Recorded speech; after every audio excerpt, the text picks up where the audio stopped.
Hello, welcome to this next Flip Preaching video. My name's Andy. This week we're going to have a look at Matthew verses 2:13 to 23. Not a very nice passage by any stretch of the imagination. What happened just before this is that we've had the story of the three wise men, the three magi, coming to see Jesus and bring the gifts. And I mean, you know the story. They were kind of led away and escaped by a different route. So Herod's plan to have Jesus killed didn't work. So what we have here is Herod furious. It said that the Magi were greatly, hugely joyful, and Herod is hugely enraged, and he wants to kill Jesus. And we have another of Joseph's dreams. Joseph gets a dream and hears that they should run away to Egypt, which they do, and that then means that they escape the tragic slaughter of all the boys in the Bethlehem area under 2 years of age. And then at the end of the story, when Herod had died, they do come back to live in Israel once more. Now, there's so many questions about this whole passage, but I want to just focus on a couple of aspects.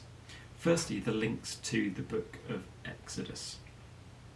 You may remember from the Exodus story that Pharaoh also tries to kill baby boys because he wants to get rid of Moses. So in Exodus 2, we have the story of Herod's plans to kill all the baby boys and how that's thwarted by the fabulous Hebrew midwives. So Joseph has his dream and he escapes to Egypt, and that's a parallel to Exodus 4:19 to 20, where the same thing happened with Moses. He went away to Midian and stayed there while Pharaoh was still alive, and when Pharaoh had died, he came back. So again, we have this parallel with between the Exodus 4:19 to 20 and the story of Joseph here. In the middle of this, in verse 18, Matthew quotes from the book of Jeremiah 31:15. He says, "A voice in Ramah, which is a place near Bethlehem, was heard weeping and mourning. Rachel was weeping for her children. She was not comforted because they were not."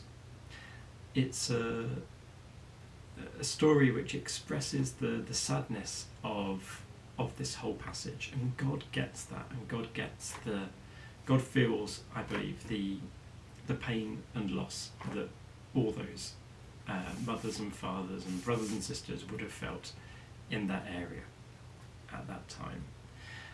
But by quoting Jeremiah 31:15,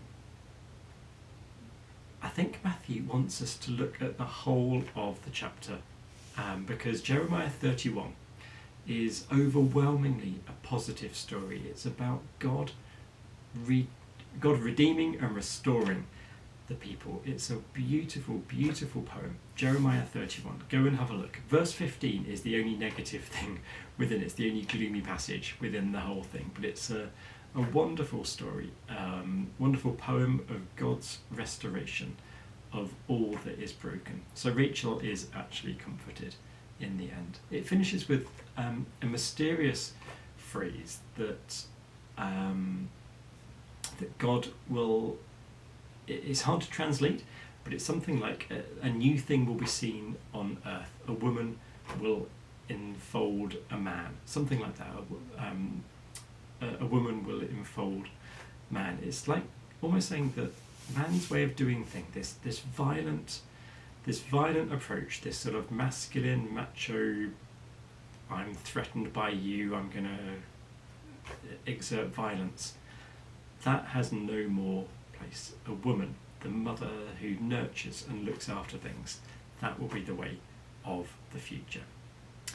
Anyway, I wonder what you make of this passage, Matthew 2:13 to 23. It's also worth saying, of course, and this is of course a really important point, that the Holy Family were asylum seekers. They had to go to another country, and they stayed there for a good few years, and they presumably were received by the Egyptians, and they were able to get on.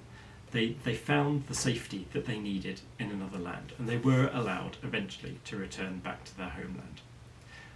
How cross God must be when nations who are stable refuse those who seek to come when they're in danger too. Anyway, I wonder what you make. Well, thank you for watching. We'll see you next time. Thank you very much. Bye bye.